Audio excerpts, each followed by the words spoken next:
প্রবল বৃষ্টি রাজধানী দিল্লিতে শতাধিক উড়ান ব্যাহত। প্রবল বৃষ্টিতে বিমানবন্দরের উড়ান পরিষেবা ব্যাহত। আবহাওয়া খারাপ থাকায় বিমানের ওঠানামাতেও বিলম্ব। দুর্গাপুরে জিপিএল কলোনিতে তৃণমূলের প্রাক্তন কাউন্সিলরকে তাড়া, ভাঙচুর বাড়ির আসবাবপত্র। ভোটের ফল বেরোনোর পর থেকেই বেপাত্তা ছিলেন প্রাক্তন কাউন্সিলর শশাঙ্ক শেখর মণ্ডল। গত রাতে ঢুকতেই বাড়ির সামনে ভিড় জমান বিজেপির কর্মী সমর্থক এবং স্থানীয়দের একাংশ। তুমুল হইহট্টগোল শুরু হয়। ভিড় ছত্রভঙ্গ করতে লাঠি চার্জ করে পুলিশ। ছোড়া হয় কাঁদানে গ্যাসের শেলও।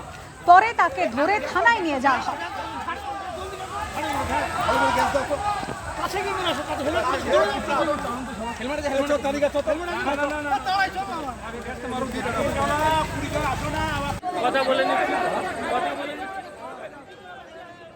কালীঘাট মন্দিরে এনএসজি আধিকারিকরা চলল পরিদর্শন। 3 দিন ধরে কালীঘাট মন্দির প্রাঙ্গণের নিরাপত্তা খতিয়ে দেখবে এনএসজি আধিকারিকদের সঙ্গে রয়েছেন কলকাতা পুলিশের আধিকারিকরাও।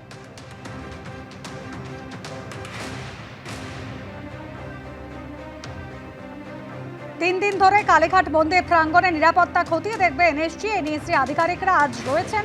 কলকাতা পুলিশের আধিকারিকরাও রয়েছেন। পরিদর্শন চলছে। কলকাতার অন্যতম গুরুত্বপূর্ণ দ্রষ্টব্যস্থান কালীঘাট মন্দির, এবং আমরা জানি যে নিত্যদিন কালীঘাট মন্দিরে প্রচুর মানুষের ভিড় হয়। নির্দিষ্ট দিনগুলোতে ভিড় অনেকটা বাড়ে। কালীঘাট মন্দিরের নিরাপত্তা এবং অন্যান্য যে ভাইটাল ইনস্টলেশনগুলো সেগুলো খতিয়ে দেখতে এনএসজি কমান্ডো বাহিনী এই মুহূর্তে কালীঘাট মন্দিরে। 3 দিন ধরে তারা কালীঘাট মন্দিরের বিভিন্ন অংশের নিরাপত্তা সেগুলোকে তারা বিশ্লেষণ করবেন। মন্দির কমিটি তারা তাদের তরফ থেকে কী কী ব্যবস্থা নেওয়া হয় সেগুলো যেমন জানাবেন। পাশাপাশি এই যে এনএসজি গ্রুপটি আসছে সেখানে একটি ইউনিটের একজন অফিসার, 2 জন অ্যাসিস্ট্যান্ট কমান্ডার এবং 10 জন কমান্ডো কিন্তু আজ থেকে শুরু করে 27 তারিখ পর্যন্ত এই বিষয়টি কিন্তু তারা মনিটর করবেন এবং কালীঘাট মন্দিরের নিরাপত্তা ব্যবস্থা সার্বিকভাবে খতিয়ে দেখা হবে। কলকাতা পুলিশ, এসটিএফ এবং কলকাতা কমান্ডো ইউনিট তারাও কিন্তু এই যে খতিয়ে দেখার যে পদ্ধতি তারা অংশগ্রহণ করছেন। কারণ তারা যেহেতু কালীঘাটের মন্দির চত্বরে যদি কোনো রকম নিরাপত্তাজনিত কোনো ক্রাইসিস তৈরি হয় সেটার জন্যই কিন্তু এই যেমন কালো পোশাক পরে এনএসজি কমান্ডো যাকে আমরা দেখতে পাচ্ছি এরকমও কিন্তু কমান্ডোরা আসতে থাকবেন।